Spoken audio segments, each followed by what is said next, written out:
sabar yang dijelaskan para ulama itu ada 3. Sabar yang pertama, sabar di dalam ketaatan. Ini merupakan sabar yang paling tinggi. Nanti kita sebutkan yang pertama bagaimana. Sabar yang kedua, sabar ketika kita meninggalkan larangan. Kemudian sabar yang ketiga, sabar ketika kita menghadapi ujian dan musibah. Disinilah kita paham, inilah bentuk sabar.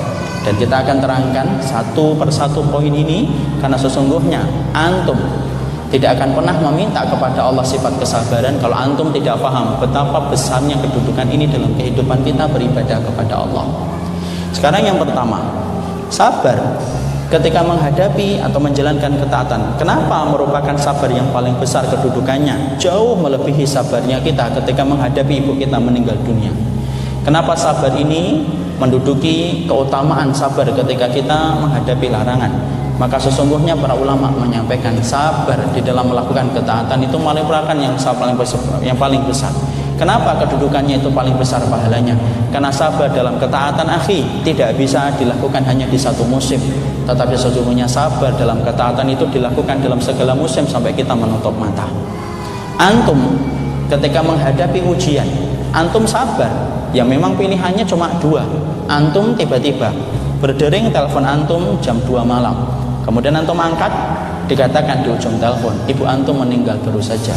Antum tidak ada opsi kecuali 2. Antum sabar, dan itu pun ibu antum meninggal tetap. Antum tidak sabar marah-marah banteng handphone, walaupun setelah itu tidak bisa beli handphone lagi, tetapi antum juga tidak akan mengembalikan keadaan. Kenapa? Ibu antum tetap meninggal dunia. Orang yang sabar menghadapi musibah, kenapa kok paling sedikit pahalanya? Karena pilihannya cuma 2, sabar atau tidak sabar. Beda dengan ketika kita sabar melakukan ketaatan, pilihannya lebih banyak. Dan semakin banyak pilihan itu antum padamkan satu persatu opsi-opsi yang ada untuk antum tetapi ketaatan itu, itulah yang menjadikan lebih besar sabar dalam ketaatan daripada sabar ketika menghadapi musibah. Contoh, sholat jamaah itu sabar. Karena antum ketika sholat berjamaah banyak pilihan yang antum bisa lakukan. Antum bisa duduk-duduk, antum bisa ngeteh di rumah, antum bisa sambil tiduran, antum bisa mengukurkan waktunya nanti. Tapi antum semua padamkan semua opsi itu. Lalu antum datangi itu kemudian ketaatan itu, antum bersabar atas sholat jamaah itu sampai antum menutup mata, itulah sabar. Sampai kemudian menduduki perintah yang paling besar dan kedudukan pahalanya paling tinggi. Antum datang ke kajian dan sabar ketika ngikutin kajian, maka sesungguhnya itu sabarnya mengalahkan banyak opsi. Habis duhur, yang paling enak itu apa?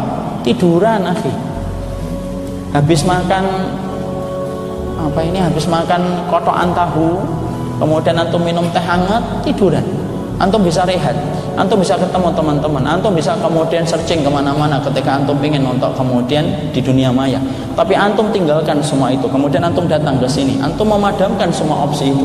Dan itulah yang menjadikan sabar dalam ketaatan itu menduduki pahala yang begitu besar di hadapan Allah. Kenapa? Sabar dalam ketaatan itu merupakan perkara yang paling besar pahalanya di sisi Rabb yang kita sembah.